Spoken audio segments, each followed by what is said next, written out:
কিন্তু নয়াপুর পাম্প থেকে এখন বাইকে তেল ভরে নিলাম। গরমের ভিতরে কিন্তু ঠান্ডা ঠান্ডা মাঠা অনেক ভালো লাগে। তো এই রাস্তাটার কিন্তু কাজ চলতেছে, 1 বছরেরও বেশি হবে।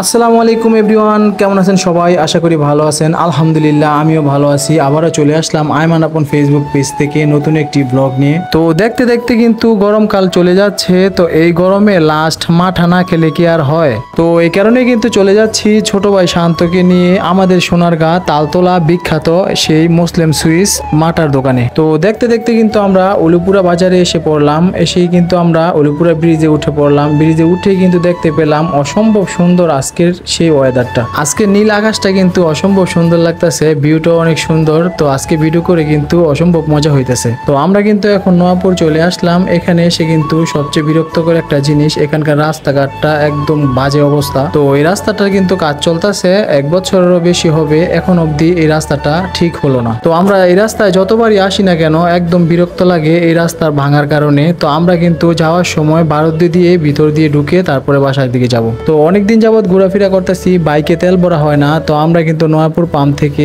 এখন বাইকে তেল ভরে নিলাম। তো বাইকে তেল ভরার পর কিন্তু আমরা চলে যাচ্ছি সে আমাদের গন্তব্যে। তো বস্তল আর নয়াপুরের মাঝামাঝি কিন্তু অনেক সুন্দর একটা মসজিদ দেখতে পাচ্ছি আমরা। তো আমি এই দিকটায় গেলেই কিন্তু এই মসজিদটার দিকে সবসময় তাকাই, কারণ এই মসজিদটা আমার কাছে অনেকটাই ভালো লাগে। তো ফাইনালি কিন্তু আমরা চলে আসলাম সেই তালতলা মুসলিম সুইস বিখ্যাত মাঠার দোকানে। তো এসেই কিন্তু আমরা দোকানদার বাইকে বলতেছি আমাদেরকে মাঠা দিতে। এমনিতেই অনেকটা গরম লাগতেছে, কারণ আজকে অনেক গরম পড়েছে, তাই আমরা আগে আগে মাঠাটা নিয়ে নিলাম।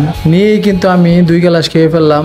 আর আমি কিন্তু এই দোকানে অসংখ্যবার এসেছি, স্বাদটা কিন্তু ঠিক আগের মতোই রয়েছে। তো দেখতে দেখতে কিন্তু গরমও চলে যাচ্ছে। তো আপনারা কিন্তু চাইলে এখানে এসে মাঠা খেয়ে যেতে পারেন শীতের আগে আগে। আর এই দোকানটা কিন্তু আমাদের নারায়ণগঞ্জ সোনারগাঁ তালতলা বাজারে মুসলিম সুইস নামে খুব পরিচিত। তো মাঠাটা খেলাম, খাওয়ার পর কিন্তু অসম্ভব ভালো লাগতেছে, কারণ গরমের ভিতরে কিন্তু ঠান্ডা ঠান্ডা মাঠা অনেক ভালো লাগে। ছোট ভাই শান্ত আর আমি কিন্তু 2 গ্লাসে 4 গ্লাসে আমাদের মাঠা হয়নি, আমরা কিন্তু অনেকগুলো গ্লাসে খেয়েছি। তো এই দোকানে কিন্তু শুধু মাঠা বিক্রি করে না, মিষ্টিও বিক্রি করে। তো আমি এখান থেকে কিন্তু সানা মিষ্টি নিয়ে খেয়ে ফেললাম।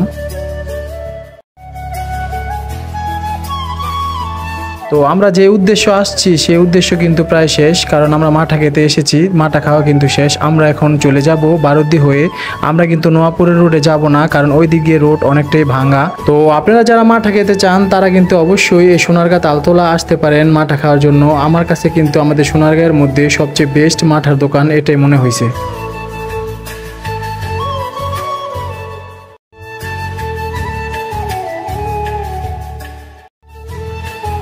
তো আমরা কিন্তু বারুদ্দি এসে পড়েছি। তো আমরা আশ্রমের ওই দিক দিয়ে যাব না, তো আমরা কিন্তু বারুদ্দির পুরনো ব্রিজ দিয়ে চলে যেতেছি, কারণ এই ব্রিজ দিয়ে কিন্তু কোনো গাড়ি চলাচল করে না, কারণ এই ব্রিজটা অনেকটাই ভাঙা।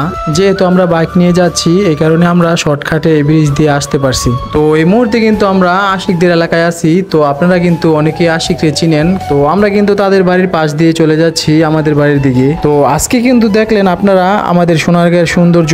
ভিডিওটা আজকের জন্য এ পর্যন্তই। সবাই ভালো থাকবেন, সুস্থ থাকবেন, আর আমার নেক্সট ব্লগের জন্য অবশ্যই অপেক্ষা করবেন। আল্লাহ হাফেজ।